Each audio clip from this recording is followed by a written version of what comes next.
இப்ப ஜனநாயகன் படத்துக்கான ஆதரவு குரலை காங்கிரஸ் கட்சியினுடைய நிர்வாகிகள் அடுத்தடுத்து ரொம்ப தீவிரமா எழுப்புறாங்க. விஜய் தரப்புல இருந்து அந்த குரல் வரல, தாவேகா தரப்புல இருந்து அதிகாரப்பூர்வமா வரல.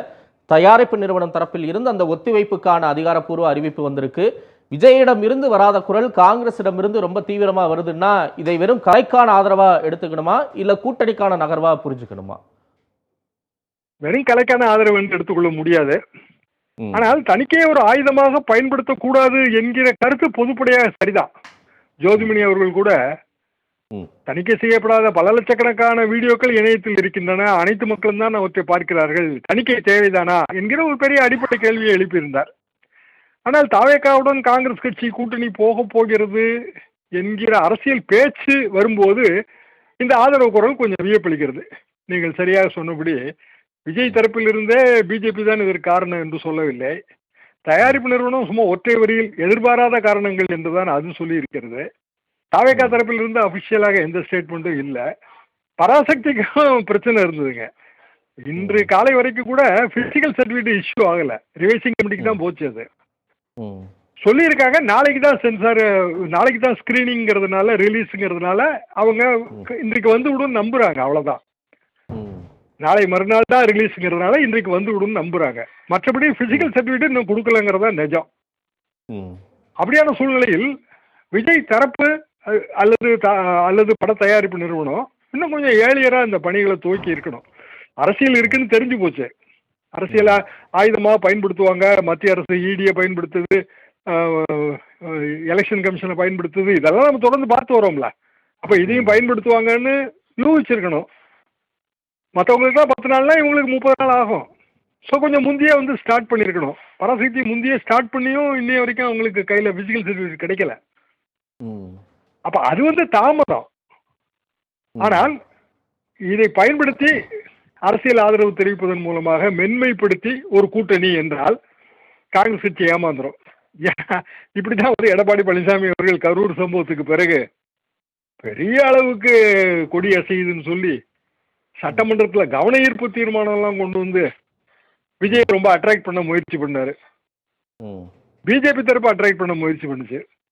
ம், புதுக்கோட்டையில பேசும்போது கூட வந்து நயினார் நாகேந்திரன் வந்து கரூர் சம்பவத்துக்கு காரணமே திமுக தான் ஓங்கி அடிச்சு பேசினாரு. ம், ஆனா தாவேகா தரப்போ விஜய் தரப்போ அதுக்கு செவி சாய்க்கல. ஏன்னா அவங்க ம், வேற மாதிரி திங்க் பண்றாங்க, அவங்களோட பிளானிங் வேற மாதிரி இருக்கு. ம், அப்போ சென்சார் மறுப்புக்கு அல்லது தாமதத்திற்கு ஆதரவு தெரிவிப்பதே நமக்கு அரசியல்ல தாவேகாவோட நெருக்கத்தை ஏற்படுத்தி விடும்னு நினைத்தால் அது எனக்கு தவறான மனக்கணக்கே தப்பு கணக்குன்னு தான் நான் நினைக்கிறேன். ம். ஆனா இந்த பாசிசத்திற்கு எதிரான குரல் வெறும் காங்கிரசிடம் மட்டும் இருந்து தானே வருது. இது வந்து மற்ற யாரிடம் இருந்தும் வரலை அப்படிங்கிறதுல இருந்து ஏதாவது நம்ம செய்தியை எடுத்துக்க வேண்டியது இருக்கா த்ரிஷா? காங்கிரஸ் கட்சி ஆட்சியில் இருந்தப்ப சென்சார் ப்ராப்ளம் யாருக்குமே கொடுக்கலையா? எத்தனை படத்துக்கு கொடுத்துருக்காங்க? அமிதாப் பச்சன் படத்துக்கு கொடுக்கலையா?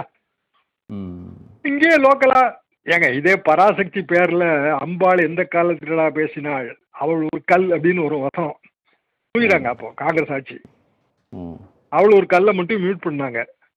ம், எத்தனையோ படம் சொல்ல முடியுங்க. தமிழ்நாட்டிலையும் உதாரணம் சொல்ல முடியும், வட இந்தியாலையும் உதாரணம் சொல்ல முடியும். காங்கிரஸ் ஆட்சியில் இருந்தாலும் இதுதான் நிலவரம், பிஜேபி ஆட்சியில் இருந்தாலும் இதுதான் நிலவரம். என்ன காரணம்னா சென்சார் போர்டில் வாரிய உறுப்பினர்களாக சேர்க்கிறவங்களுக்கே அரசியல் பின்னணி இருக்கு. ம், அப்போ கோர்ட்டுக்கு மேட்டர் போயிருக்கு. ம், கோர்ட் வந்து நாளைக்கு தீர்ப்பு வந்து தயாரிப்பு நிறுவனத்துக்கு ஆதரவாக தான் கொடுக்கும். என்ன காரணம் ஓ, அப்படின்னா ஒரு ம், கம்ப்ளைண்ட் நாட் மெயின்டெனபிள். அது கோர்ட்டு நேரத்தே சொல்லுது, எப்படிங்க இந்த கம்ப்ளைண்ட் மெயின்டெனபிளா இருக்கும்? 5 ம், பேர் கொண்ட ஈசிங்க எக்ஸாமினிங் கமிட்டி ம், அது ம், பார்க்குது. 5 பேரும் ஒப்பீனியன் கொடுத்தாச்சு. யூஸ்வலா ம், எப்படின்னாங்க ஸ்கிரீனிங் கமிட்டியில் இருக்க போறவங்க யாரு, அந்த முதல்ல நம்ம பார்க்குறாங்க இல்லைங்களா, இருக்க போறவங்க ம், யாருன்னு எப்போ நம்ம படத்தை சென்சார் திரையிடுறோமோ அப்படியே காலையில் தான் தெரியும். அது கூட நமக்கு தெரியாது, நம்ம ப்ரொடக்ஷன் சைடுக்கு தெரியாது. ம், அவங்க தனியாக உட்காந்து பார்ப்பாங்க. அது பிறகு ப்ரொடியூசரை கூப்பிட்டு டிஸ்கஸ் பண்ணி இந்த கட்டை நாங்கள் ப்ரொப்போஸ் பண்ணுறோம், நீங்கள் ஏற்றுக்கிட்டீங்கன்னா நாங்கள் சர்டிஃபிகேட் தர்றோம்னு சொல்லிடுவாங்க. அப்போவே சொல்லிடுவாங்க. ம், சொல்கிற வரைக்கும் அவங்க வெளியிலேயே போக முடியாதுங்க. ம், அப்படி சொல்லி வந்து யூஏன்னு சொல்லிட்டாங்க. ம், ஸோ தயாரிப்பு நிறுவனம் யூஏ கிடச்சிருச்சுன்னு நினச்சிருச்சு. ஃபிசிக்கல் சர்டிஃபிகேட் கொடுக்கணும். நான் இப்போ ஆரம்பத்தில் சொன்ன பராசக்தி டிலே மாதிரி டிலேயாக கிடைக்கும்னு நினச்சிருக்கலாம். அது ஒரு நன்னம்பிக்கையின் விளைவு தான். ம், ஆனால் அதுக்கு பிறகு என்னாச்சு, ஒரு மெம்பருங்க அவர் கம்ப்ளைண்ட் கொடுத்தாருங்க, அந்த கம்ப்ளைண்ட்டை நாங்கள் வந்து விசாரிக்க சொல்லி அனுப்பணும்.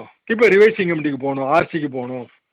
ஆர்சிக்கு அனுப்பலாம், அன்னைக்கே அனுப்பியிருக்கலாம் ஆர்சிக்கு, இல்ல 2 நாள்ல அனுப்பியிருக்கலாம். அதை டிலே பண்ணாங்க. அப்போ பர்பஸ் டிலேயா, வேணும்னே இந்த தாமதம் செய்யப்பட்டதா நீதிமன்றம் நாளைக்கு சொல்லும். சொல்லும்போது உண்மையிலேயே பிஜேபி எக்ஸ்போஸ் ஆகிறதுக்கு வாய்ப்பு இருக்கு அதுல. ஆனாலும் டிலே தான்.